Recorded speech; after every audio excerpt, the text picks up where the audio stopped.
Gila sih ini HP ya. Benar-benar si Puki satu ini ya. Aduh.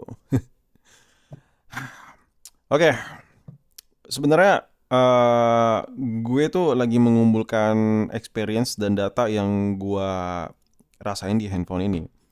Cuman gue udah gatal juga gitu. Gara-gara gue review handphone ini, gue dibilang dibayar, di endorse, BU dan lain-lain. Kenapa? Karena gue terlalu sering bikin konten pakai HP ini dan seakan-akan tuh gue kayak menjadi penyefong. Oh, it's okay, lo menilai gue kayak gimana, it's okay, fine.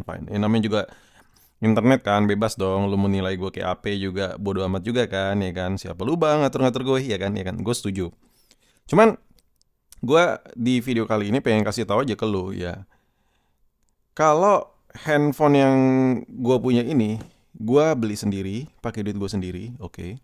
Oh, dan kalau gue yang namanya open endorse, dibayar dan lain-lain, lu bisa lihat semua sosmed gue nggak ada ya. Untuk kebutuhan bisnis, kontak email ini, ya, kontak person ini, ya, kontak admin ini, bla bla, no no no. Gua, selu kenal gue aja ya sebagai gue nge-YouTube, TikTok ya. Gue itu paling mentok itu buat sisi lain dibandingkan gue ngonten ya, gue punya Shopee ya. Gue jualan di situ, ya udah sebatas itu aja. Oke. Nah, kalau memang ada brand yang mau masuk ke sini, masuknya itu dari mana, Cuk? Gue nggak ngasih email, oke? Gue nggak ngasih kontak person buat bisnis lebih lanjut ya, buat kolaborasi, bla bla bla bla bla bla. Jangan kan ngomongin endorse deh, gue aja nge-YouTube nggak pernah tuh featuring sama siapapun gitu. Seintrovert itu gue. Lu mau tahu jawabannya kenapa? Karena seenggak penting itu gue ya. Gue tuh nggak penting anjir dibandingkan nih si Puki ya. Puki lagi Motorola ngasih gue buat endorse bla bla bla. Banyak konten kreator lebih bagus dibandingkan gue bos ya. Anjir. Oke lah. Kemarin-kemarin kan udah itu cuman intermezzo aja lah ya buat penonton-penonton baru. Kemarin-kemarin kan gue ngomongin baik-baiknya, bagus-bagusnya di Motorola ini. Sekarang gue bakal yang gue rasain ya jelek-jeleknya yang gue kurang suka dari Motorola G86 Power ini. Please again sekali lagi ya gue butuh banget asupan info dari lu semua ya. Ini budget di 4 juta ya. Kalau misalnya ini gue dokul gue jual, pengganti Motorola G86 Power ini apa yang cocok buat gue ya buat HP kedua. Masalahnya gue lagi mager nyari pengganti ini karena gue udah nyaman aja sama handphone ini, gue suka sama HP-nya. Coba lo tulis di kolom komen rekomendasi buat gantiin Motorola G86 Power ini. Kalau ada yang menurut gue cocok, cincai gue langsung beli, ini langsung gue ganti ya. Dan kita bakal bahas konten yang HP lain, oke? Coba lu bantu tulis di kolom komen boy. Lu bantu tulis di kolom komen kira-kira HP apa yang cocok buat ngegantiin Motorola G86 Power ini. Nah, oke. Selama gue make, kira-kira kekurangan dari handphone ini apa? Right? Ya, sekarang gue bakal kasih tahu ke lu dulu. Yang pertama adalah layarnya, displaynya. Handphone ini punya rasa yang mewah parah ya. Meskipun mungkin ada orang di luar sana bilang kayak budget 4 juta itu lu nggak ada apa-apa sih.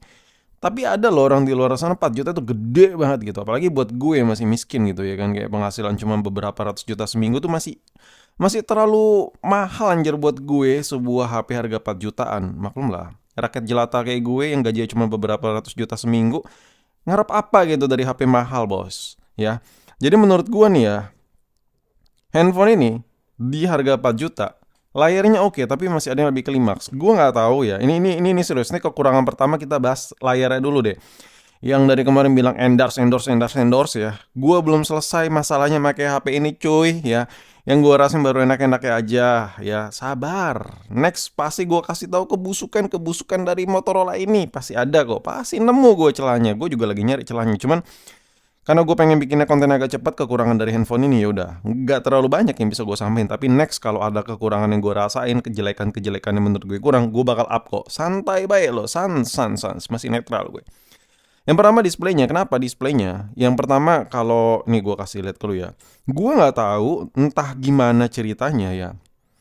Infinix bang? Enggak gini, ini ada sangkut pautnya sama Infinix nih perbandingannya. Gue nggak tahu gimana ceritanya. Layar handphone ini harga 4 jutaan ya masih bisa disikat ya sama HP 1 jutaan second. Ah, layar apa bang? Bukan ini HP bagus. Infinix Note 30 Pro. Kalau lu mau layarnya bisa lebih bagus ya, feel-nya rasanya ya dibandingkan Motorola AG86 Power ini, lu beli Infinix Note 30 Pro. Bagusnya dari mana, Bangs? Oke. Ini gue masukin ke background putih ya. Gua coba ngebandingin warna yang ada di Infinix itu, warnanya tuh lebih lebih pekat, lebih keluar gitu, lebih nimbul gitu. Gua nggak tahu. Kalau menurut kalkulasi gue saat ini adalah karena Corning Glass-nya, ya memang ini semi military grade ya. Jadi dia pakai Corning Gorilla Glass 7i yang memang fokusnya tuh ke keras ya. Sedangkan si Infinix itu nggak ada embel-embel kayak gitu, tapi feel gua make ya. Gua lebih nyaman kalau nonton video tuh kadang tuh di Infinix Note 30 Pro dibandingkan HP harga 4 juta ini. Right? Dari rasanya gimana maksud lu gimana, Bang? Jadi gini, ketika ini kan brightness lumayan full nih. Nah, warnanya itu di Infinix tuh lebih pop up. Jadi kalau nonton video tuh kayak berasa nyata banget gitu. Kayak bener-bener real gue lagi megang HP-nya. Kayak bukan maksud gue kayak bener real gue ada di situ gitu ketika gue nonton pakai Infinix Note 30 Pro. Lo tahu kan Infinix Note 30 Pro harga berapa? Sejutaan lebih ya. 2 juta kurang lah. 2 juta kurangan lah ya. Dan ini sulit untuk menyamai rasa feel-nya kayak gitu.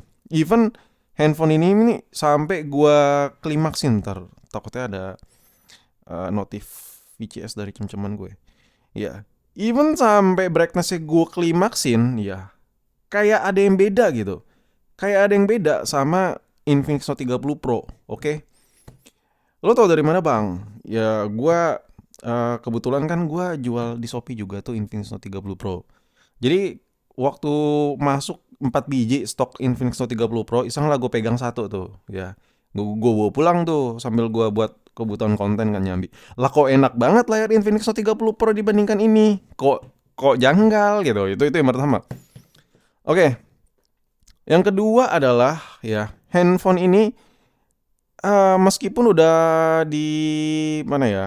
Gua gini, harus jujur sama lo ya karena apa gunanya gue nge-review tapi kalau berat sebelah. Ini kan gue masuk ke tampilan, and then gue masuk ke tampilan laju penyegaran ya. Nah, ini nih ada 3 mode ya kan. Efisiensi lebih dahulu, sangat lancar, cerdas seimbang.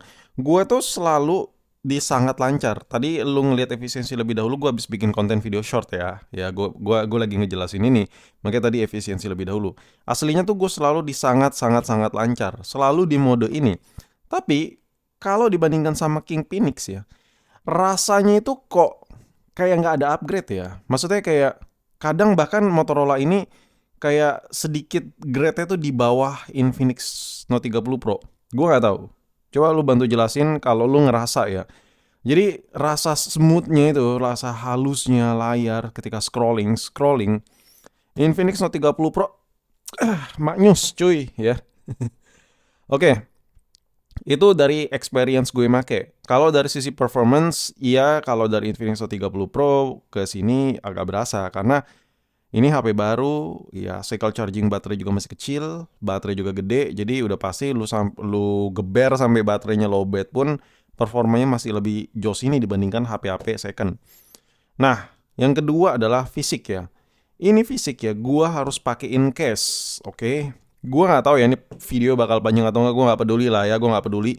Udah bete banget gue gitu anjir dibilang BU ya, BU sih gue, ya. Kalau gue nggak BU, gue nggak bikin konten ya kan, realistis aja ya. Tapi BU-nya dalam hal gue tuh sebagai konten kreator ya. Semua manusia BU cuy, semua manusia tuh BU nyari duit, butuh duit ya, duit ya. Apalagi per video ini di-upload ya, waktu gue buat video ini 18.000 cuy per dolar. Jadi ya udah, tapi gue nggak ikut-ikutan masalah 18.000. Ya lu bebas lah mau ngomong apa, mau komentarin apa. Gue stop di situ aja.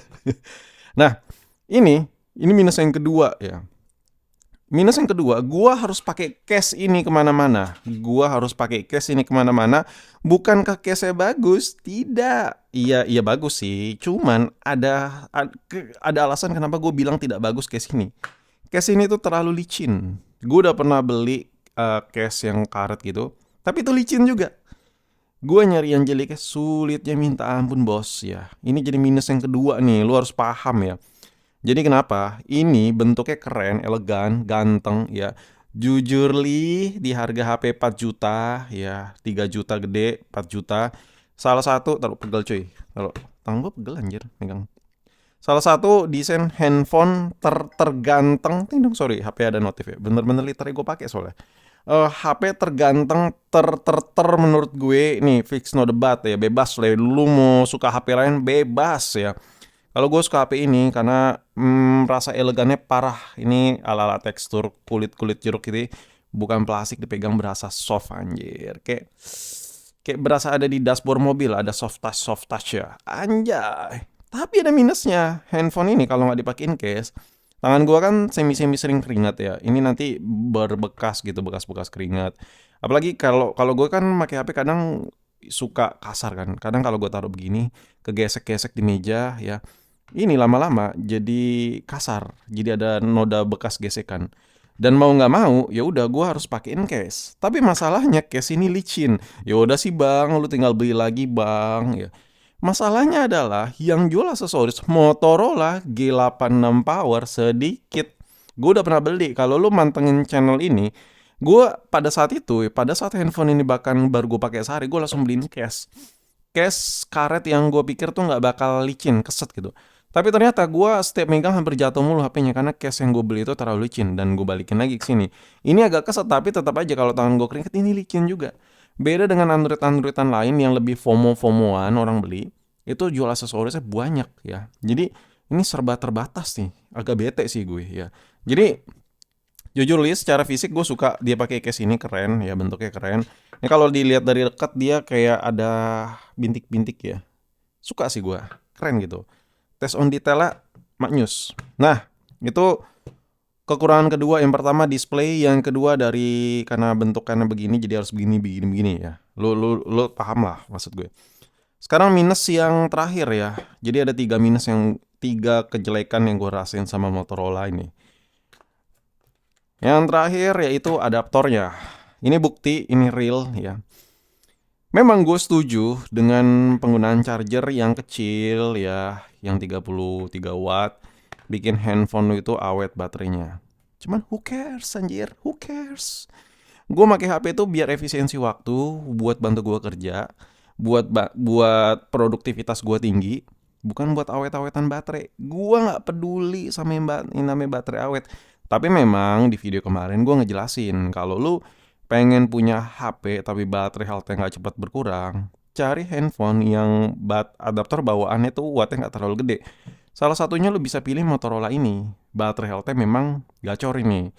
Baterainya tuh hampir 7.000, dikasih cuma 33 watt ya. Lu sehari tuh bisa berapa kali ngecas, apalagi pemakaian yang so-so yang jarang sekali.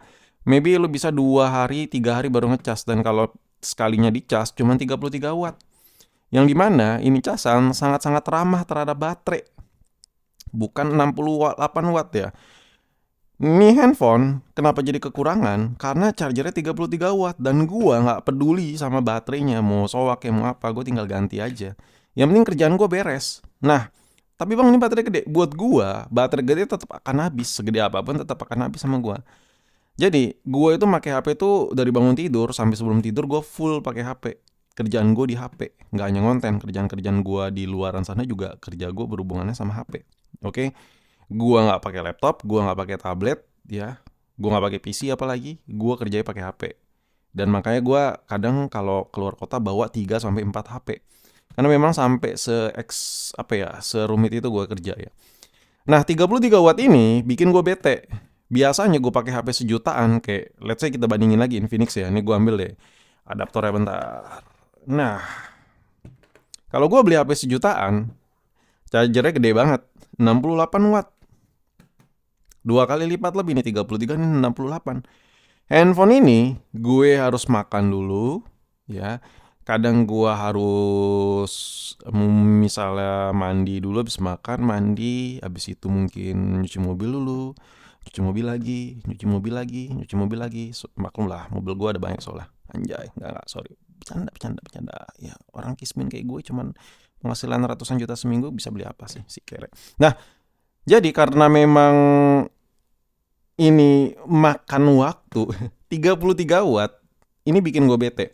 Sedangkan ini 68 watt ya, itu gue tinggal makan bentar ya sama coli tipis-tipis, kelar full baterainya 100%. Oke. Nyengir gue pakai Infinix, gue nyengir anjir. Pakai ini gue bete. Lu buktinya apa bang? Gak lu pakai ini? Lu bisa lihat ya, rapi. Kagak gue, bahkan ini gue pasang. Karena gak gue pakai. Jadi gue kemana-mana pakai charger Android yang memang satu tipe sama iPhone gue, jadi ganti-gantian. Yang penting ngecas kenceng ya. Jadi ini nggak gue bawa dari awal beli, nggak pernah gue pakai karena ya udah sih, buat apa gitu. Jadi ini minus yang menurut gue gak banget buat gue ya. Jadi 3 minus ini yang menurut gue bikin bete sama HP ini. Mungkin kalau lu ada yang rasain lebih lagi tentang Motorola G86 Power, ya udah lu silakan tulis di kolom komen aja ya. Dan please banget ya, gue minta saran.